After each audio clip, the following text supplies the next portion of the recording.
नमस्कार दोस्तों, आज हम सुनाने जा रहे हैं बांग्ला साहित्य के विश्व प्रसिद्ध कवि और साहित्यकार, नोबेल पुरस्कार विजेता रविंद्रनाथ ठाकुर की अमर कहानी काबुलीवाला। मेरी 5 वर्ष की छोटी लड़की मिनी से पल भर भी बात किए बिना नहीं रहा जाता। दुनिया में आने के बाद भाषा सीखने में उसने सिर्फ 1 ही वर्ष लगाया होगा। उसके बाद से जितनी देर तक सो नहीं पाती है, उस समय का एक पल भी वह चुप्पी में नहीं खोती। उसकी माता बहुधा डांट फटकार कर उसकी चलती हुई जुबान बंद कर देती है, किंतु मुझसे ऐसा नहीं होता। मिनी का मौन मुझे ऐसा अस्वाभाविक सा प्रतीत होता है कि मुझसे वह अधिक देर तक सहा नहीं जाता, और यही कारण है कि मेरे साथ उसके भावों का आदान प्रदान कुछ अधिक उत्साह के साथ होता रहता है। सवेरे मैंने अपने उपन्यास के 17वें अध्याय में हाथ लगाया ही था कि इतने में मिनी ने आकर कहना आरंभ कर दिया, बाबा, रामदयाल दरबान कल काक को कौवा कहता था। वह कुछ भी नहीं जानता है ना बाबा। विश्व की भाषाओं की विभिन्नता के विषय में मेरे कुछ बताने से पहले ही उसने दूसरा प्रसंग छेड़ दिया। बाबा, भोला कहता था आकाश मुंह से पानी फेंकता है, इसी से वर्षा होती है। अच्छा बाबा, भोला झूठ मूठ कहता है ना, खाली बकबक किया करता है, दिन रात बकता रहता है। इस विषय में मेरी राय की तनिक भी राह न देखकर छठ से धीमे स्वर में एक जटिल प्रश्न कर बैठी, बाबूजी, माँ तुम्हारी कौन लगती है? उसके इस प्रश्न का उत्तर देना किसी भंवर में फंसने बराबर था, इसलिए मैंने उसका ध्यान हटाने के लिए कहा, मिनी तू जा, भोला के साथ खेल, मुझे अभी काम है। अच्छा। तब उसने मेरी मेज़ के पार्श्व में पैरों के पास बैठकर अपने दोनों घुटने और हाथों को हिला हिला कर बड़ी शीघ्रता से मुंह चलाकर अटकन बटकन दही छटा के कहना आरंभ कर दिया। जबकि मेरे उपन्यास के अध्याय में प्रताप सिंह उस समय कंचन माला को लेकर रात के गहरे अंधेरे में बंदीगृह के ऊंचे झरोखे से नीचे कल कल करती हुई सरिता में कूद रहा था। मेरा घर सड़क के किनारे पर था। सहसा मिनी अपने अटकन बटकन को छोड़कर कमरे की खिड़की के पास दौड़ गई और जोर जोर से चिल्लाने लगी, काबुली वाला, ओ काबुली वाला। मैले कुचैले ढीले कपड़े पहने, सिर पर साफा बांधे, कंधे पर सूखे फलों की मैली झोली लटकाए, हाथ में अंगूरों की कुछ पिटारियां लिए एक लंबा तगड़ा सा काबुली धीमी सी चाल से सड़क पर जा रहा था। उसे देखकर मेरी छोटी बेटी के हृदय में कैसे भाव उदय हुए, ये बताना असंभव है। उसने जोरों से पुकारना शुरू किया। मैंने सोचा, अभी झोली कंधे पर डाले सर पर एक मुसीबत आ खड़ी होगी और मेरा 70वां अध्याय आज अधूरा रह जाएगा। किंतु मिनी के चिल्लाने पर ज्यों ही काबुली ने हंसते हुए उसकी ओर मुंह फेरा और घर की ओर बढ़ने लगा, त्यों ही मिनी भय खाकर भीतर भाग गई। फिर उसका पता ही नहीं लगा कि कहाँ छिप गई। उसके छोटे से मन में वह अंधविश्वास बैठ गया था कि उस मैली कुचैली झोली के अंदर ढूंढने पर उस जैसी और भी जीती जागती बच्चियां निकल सकती हैं। इधर काबुली ने आकर मुस्कुराते हुए मुझे सलाम किया। मैंने सोचा, वास्तव में प्रताप सिंह और कंचनमाला की दशा अत्यंत संकटापन्न है, फिर भी घर में बुलाकर इससे कुछ न खरीदना अच्छा न होगा। कुछ सौदा खरीदा गया। उसके बाद मैं उससे इधर उधर की बातें करने लगा। खुद रहमत, रूस, अंग्रेज़ सीमांत रक्षा के बारे में गपशप होने लगी। आखिर में उठकर जाते हुए उसने अपनी मिलीजुली भाषा में पूछा, बाबूजी, आपकी बच्ची कहाँ गई? मैंने मिनी के मन से व्यर्थ का भय दूर करने के लिए उसे भीतर से बुलवा लिया। वह मुझसे बिल्कुल सटकर काबुली के मुख और झोली की ओर संदेह से देखती खड़ी रही। काबुली ने झोली में से किसमिस और खुबानी निकाल कर देना चाहा, पर उसने नहीं लिया और दुगने संदेह के साथ मेरे घुटनों से लिपट गई। काबुली वाले से उसका पहला परिचय इस प्रकार हुआ। इस घटना के कुछ दिन बाद एक दिन सवेरे मैं किसी आवश्यक कार्यवश बाहर जा रहा था। देखूं तो मेरी बिटिया दरवाजे के पास बेंच पर बैठी हुई काबुली से हंस हंस कर बातें कर रही है और काबुली उसके पैरों के समीप बैठा बैठा मुस्कुराता हुआ उन्हें ध्यान से सुन रहा है और बीच बीच में अपनी राय मिली जुली भाषा में व्यक्त करता जाता है। मिनी को अपने 5 वर्ष के जीवन में बाबूजी के सिवा ऐसा धैर्य वाला श्रोता शायद ही कभी मिला हो। मिनी की झोली बादाम किशमिश से भरी हुई थी। मैंने काबुली से कहा, इसे यह सब क्यों दे दिया, अब कभी मत देना। कहकर कुर्ते की जेब से एक अठन्नी निकालकर उसे दी। उसने बिना किसी हिचक के अठन्नी लेकर अपनी झोली में रख ली। कुछ देर बाद घर लौटकर देखता हूँ तो उस अठन्नी ने बड़ा भारी उपद्रव खड़ा कर दिया है। मिनी की माँ एक सफ़ेद चमकीला गोलाकार पदार्थ हाथ में लिए डांट डपट कर मिनी से पूछ रही थी, तूने यह अठन्नी पाई कहाँ से, बता। मिनी ने कहा, काबुली वाले ने दी है। काबुली वाले से तूने अठन्नी ली कैसे, बता। मिनी ने रोने का उपक्रम करते हुए कहा, मैंने मांगी नहीं थी, उसने आप ही दी है। मैंने जाकर मिनी की उस अकस्मात मुसीबत से रक्षा की और उसे बाहर ले आया।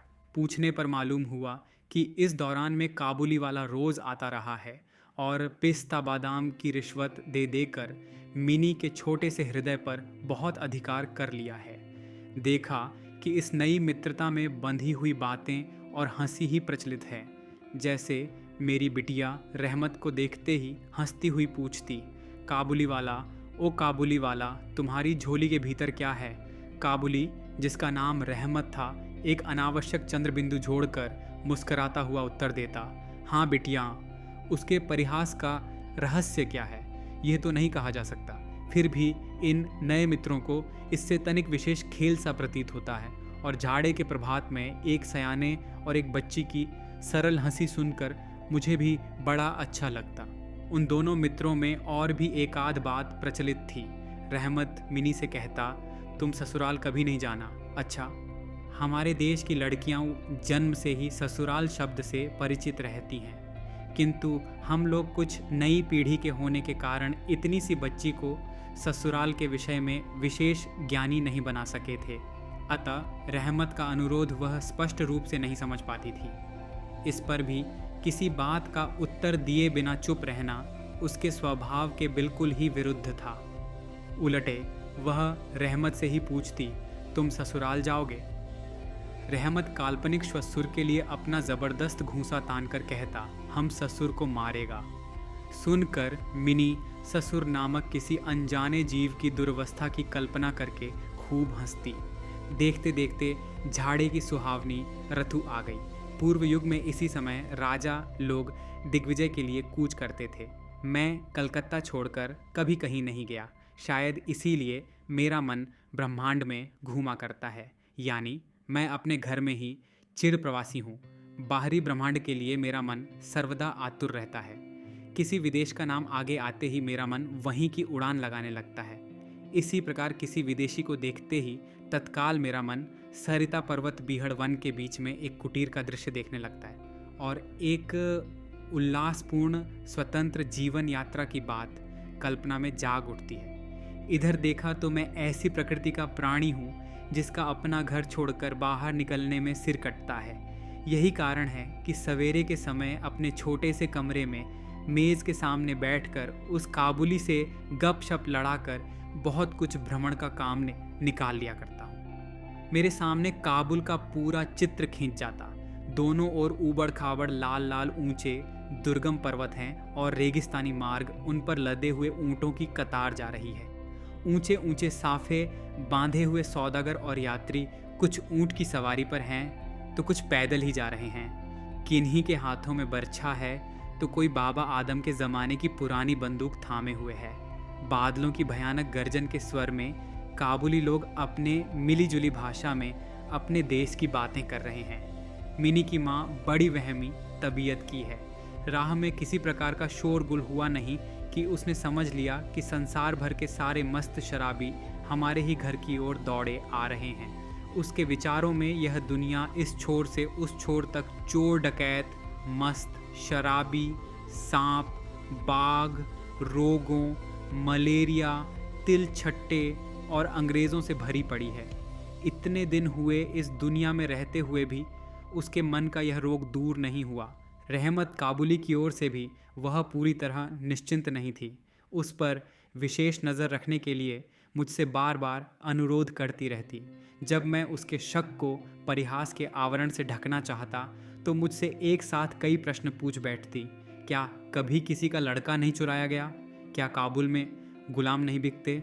क्या एक लंबे तगड़े काबुली के लिए एक छोटे बच्चे का उठा ले जाना असंभव है? इत्यादि। मुझे मानना पड़ता कि यह बात बिल्कुल असंभव भी नहीं है। भरोसा करने की शक्ति सब में समान नहीं होती। अतः मिनी की माँ के मन में भय ही रह गया, लेकिन केवल इसीलिए बिना किसी दोष के रहमत को अपने घर में आने से मना न कर सका। हर वर्ष रहमत माघ मास में लगभग अपने देश लौट जाता है। इस समय वह अपने व्यापारियों से रुपया पैसा वसूल करने में तल्लीन रहता है। उसे घर घर दुकान दुकान घूमना पड़ता है, फिर भी मिनी से उसकी भेंट एक बार अवश्य हो जाती है। देखने में तो ऐसा प्रतीत होता है कि दोनों के मध्य किसी षड्यंत्र का श्री गणेश हो रहा है। जिस दिन वह सवेरे नहीं आ पाता, उस दिन देखूं तो वह संध्या को हाजिर है। अंधेरे में घर के कोने में उस ढीले ढाले जामा पाजामा पहने झोली वाले लंबे तगड़े आदमी को देखकर सचमुच ही मन में अचानक भय सा पैदा हो जाता है। लेकिन जब देखता हूँ कि मिनियो काबुली वाला पुकारती हुई हंसती हंसती दौड़ी आती है और दो भिन्न भिन्न आयु के असम मित्रों में वही पुराना हास परिहास चलने लगता है, तब मेरा सारा हृदय खुशी से नाच उठता है।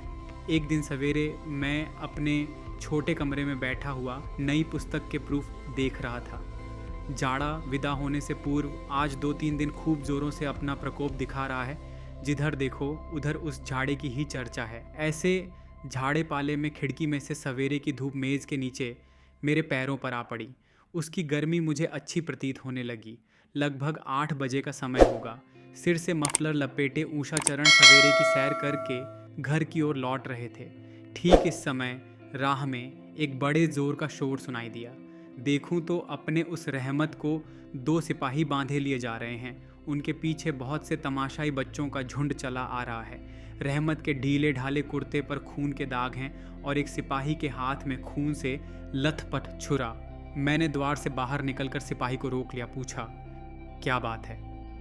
कुछ सिपाही से और कुछ रहमत से सुना कि हमारे एक पड़ोसी ने रहमत से रामपुरी चादर खरीदी थी। उसके कुछ रुपए उसकी ओर बाकी थे, जिन्हें देने से उसने साफ इनकार कर दिया। बस इसी पर दोनों में बात बढ़ गई और रहमत ने छुरा निकालकर घोंप दिया।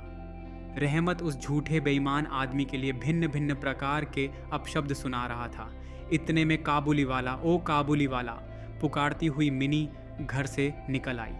रहमत का चेहरा क्षण भर में कौतुक हास्य से चमक उठा। उसके कंधे पर आज झोली नहीं थी, अतः झोली के बारे में दोनों मित्रों की अभ्यस्त आलोचना न चल सकी। मिनी ने आते ही पूछा, तुम ससुराल जाओगे? रहमत ने प्रफुल्लित मन से कहा, हाँ वहीं तो जा रहा हूँ। रहमत ताड़ गया कि उसका यह जवाब मिनी के चेहरे पर हंसी न ला सकेगा और तब उसने हाथ दिखाकर कहा, ससुर को मारता, पर क्या करूं, हाथ बंधे हुए हैं। छुरा चलाने के जुर्म में रहमत को कई वर्ष का कारावास मिला। रहमत का ध्यान धीरे धीरे मन से बिल्कुल उतर गया। हम लोग अब अपने घर में बैठकर सदा के अभ्यस्त होने के कारण नित्य के काम धंधों में उलझे हुए दिन बिता रहे थे। तभी एक स्वाधीन पर्वतों पर घूमने वाला आदमी कारागार की प्राचीरों के अंदर कैसे वर्ष पर वर्ष काट रहा होगा, यह बात हमारे मन में कभी उठी ही नहीं। और चंचल मिनी का आचरण तो और भी लज्जाप्रद था। यह बात उसके पिता को भी माननी पड़ेगी। उसने सहज ही अपने पुराने मित्र को भूलकर पहले तो नब्बी सैयस के साथ मित्रता जोड़ी। फिर क्रमश जैसे जैसे उसकी वयोवृद्धि होने लगी, वैसे वैसे सखा के बदले एक के बाद एक उसकी सखियाँ जुटने लगी। और तो क्या, अब वह अपने बाबा के लिखने के कमरे में भी दिखाई नहीं देती। मेरा तो एक तरह से उसके साथ नाता ही टूट गया है। कितने ही वर्ष बीत गए। वर्षों बाद आज फिर शरद ऋतु आई है। मिनी की सगाई की बात पक्की हो गई। पूजा की छुट्टियों में उसका विवाह हो जाएगा। कैलाशवासिनी के साथ साथ अब की बार हमारे घर की आनंदमयी मिनी भी माँ बाप के घर में अंधेरा करके ससुराल चली जाएगी। सवेरे सूर्यदेव बड़ी सज धज के साथ निकले। वर्षों के बाद शरद ऋतु की यह नई धवल धूप सोने में सुहागे का काम दे रही है। कलकत्ता की संकरी गलियों से परस्पर सटे हुए पुराने टूटे फूटे घरों के ऊपर भी इस धूप की आभा ने एक प्रकार का अनोखा सौंदर्य बिखेर दिया है। हमारे घर पर सूर्यदेव के आगमन से पूर्व ही शहनाई बज रही है। मुझे ऐसा प्रतीत हो रहा है कि जैसे यह मेरे हृदय की धड़कनों में से रो रो कर बज रही हो। उसकी करुण भैरवी रागिनी मानो मेरी विच्छेद पीड़ा को झाड़े की धूप के साथ सारे ब्रह्मांड में फैला रही है। मेरी मिनी का आज विवाह है। सवेरे से घर बवंडर बना हुआ है। हर समय आने जाने वालों का तांता बंधा हुआ है। आंगन में बांसों का मंडप बनाया जा रहा है। हर एक कमरे और बरामदे में झाड़ फानूस लटकाए जा रहे हैं और उनकी टकटक की आवाज़ मेरे कमरे में आ रही है। चलो रे, जल्दी करो, इधर आओ कि तो कोई गिनती ही नहीं है। मैं अपने लिखने पढ़ने के कमरे में बैठा हुआ हिसाब लिख रहा था। इतने में रहमत आया और अभिवादन करके खड़ा हो गया। पहले तो मैं उसे पहचान न सका। उसके पास न तो झोली थी और न पहले जैसे लंबे लंबे बाल और न चेहरे पर पहले जैसी दिव्य ज्योति ही थी। अंत में उसकी मुस्कान देखकर पहचान सका कि वह रहमत है। मैंने पूछा, क्यों रहमत, कब आए? उसने कहा, कल शाम को जेल से छूटा हूँ। सुनते ही उसके शब्द मेरे कानों में खट से बज उठे। किसी खूनी को मैंने कभी आंखों से नहीं देखा था। उसे देखकर मेरा सारा मन एकाएक सिकुड़ सा गया। मेरी यही इच्छा होने लगी कि आज के इस शुभ दिन में वह इंसान यहाँ से टल जाए तो अच्छा हो। मैंने उससे कहा, आज हमारे घर में कुछ आवश्यक काम है, सो आज मैं उसमें लगा हुआ हूँ। आज तुम जाओ, फिर आना। मेरी बात सुनकर वह उसी क्षण जाने को तैयार हो गया, पर दरवाजे के पास आकर कुछ इधर उधर देखकर बोला, क्या बच्ची को तनिक नहीं देख सकता? शायद उसे यही विश्वास था कि मिनी अब तक वैसी ही बच्ची बनी है। उसने सोचा हो कि मिनी अब भी पहले की तरह काबुली वाला, ओ काबुली वाला पुकारती हुई दौड़ी चली आएगी। उन दोनों के पहले हास परिहास में किसी प्रकार की रुकावट न होगी। यहाँ तक कि पहले की मित्रता की याद करके वह एक पेटी अंगूर और एक कागज़ के दोने में थोड़ी सी किशमिश और बादाम शायद अपने देश के किसी आदमी से मांग तांग कर लेता आया था। उसकी पहले की मैली कुचैली झोली आज उसके पास न थी। मैंने कहा, आज घर में बहुत काम है, सो किसी से भेंट न हो सकेगी। मेरा उत्तर सुनकर वह कुछ उदास सा हो गया। उसी मुद्रा में उसने एक बार मेरे मुख की ओर स्थिर दृष्टि से देखा, फिर अभिवादन करके दरवाजे के बाहर निकल गया। मेरे हृदय में जाने कैसी एक वेदना सी उठी। मैं सोच ही रहा था कि उसे बुलाऊं, इतने में देखा तो वह स्वयं ही आ रहा है। वह पास आकर बोला, ये अंगूर और कुछ किशमिश बादाम बच्ची के लिए लाया था, उसको दे दीजिएगा। मैंने उसके हाथ से सामान लेकर पैसे देने चाहे, लेकिन उसने मेरे हाथ को थामते हुए कहा, आपकी बहुत मेहरबानी है बाबू साहब, हमेशा याद रहेगी, पिसा रहने दीजिए। तनिक रुक कर फिर बोला, बाबू साहब, आपकी जैसी मेरी भी देश में एक बच्ची है। मैं उसकी याद कर कर आपकी बच्ची के लिए थोड़ी सी मेवा हाथ में ले आया करता हूँ। मैं ये सौदा बेचने नहीं आता। कहते हुए उसने ढीले ढाले कुर्ते के अंदर हाथ डालकर छाती के पास से एक मैला कुचैला मुड़ा हुआ कागज़ का टुकड़ा निकाला और बड़े जतन से उसकी चारों तहें खोलकर दोनों हाथों से उसे फैलाकर मेरी मेज़ पर रख दिया। देखा कि कागज़ के उस टुकड़े पर एक नन्हे से हाथ के छोटे से पंजे की छाप है। फोटो नहीं, तेल चित्र नहीं, हाथ में थोड़ी सी कालिख लगाकर कागज़ के ऊपर उसी का निशान ले लिया गया है। अपनी बेटी के इस स्मृति पत्र को छाती से लगाकर रहमत हर वर्ष कलकत्ता के गली कूचों में सौदा बेचने के लिए आता है और तब वह कालिख चित्र मानो उसकी बच्ची के हाथ का कोमल स्पर्श उसके बिछड़े हुए विशाल हृदय में अमृत उड़ेलता रहता है। देखकर मेरी आंखें भर आईं और फिर मैं इस बात को बिल्कुल ही भूल गया कि वह एक मामूली काबुली मेवा वाला है। मैं एक उच्च वंश का रईस हूँ। तब मुझे ऐसा लगने लगा कि जो वह है वही मैं हूँ। वह भी एक पिता है और मैं भी। उसकी पर्वतवासिनी छोटी बच्ची की निशानी मेरी ही मिनी की याद दिलाती है। मैंने तत्काल ही मिनी को बाहर बुलवाया। हालांकि इस पर अंदर घर में आपत्ति की गई, पर मैंने उस पर कुछ भी ध्यान नहीं दिया। विवाह के वस्त्रों और अलंकारों में लिपटी हुई बेचारी मिनी मारे लज्जा के सिकुड़ी हुई सी मेरे पास आकर खड़ी हो गई। उस अवस्था में देखकर रहमत काबुल पहले तो सकपका गया, उससे पहले जैसी बातचीत न करते बना। बाद में हंसते हुए बोला, लल्ली, सास के घर जा रही है क्या? मिनी अब सास का अर्थ समझने लगी थी, अतः अब उससे पहले की तरह उत्तर देते न बना। रहमत की बात सुनकर मारे लज्जा के उसके कपोल लाल हो उठे। उसने मुंह को फेर लिया। मुझे उस दिन की याद आई जब रहमत के साथ मिनी का प्रथम परिचय हुआ था। मन में एक पीड़ा की लहर दौड़ गई। मिनी के चले जाने के बाद एक गहरी सांस लेकर रहमत फर्श पर बैठ गया। शायद उसकी समझ में यह बात एकाएक साफ हो गई कि उसकी बेटी भी इतने दिनों में बड़ी हो गई होगी और उसके साथ भी उसे अब फिर से नई जान पहचान करनी पड़ेगी।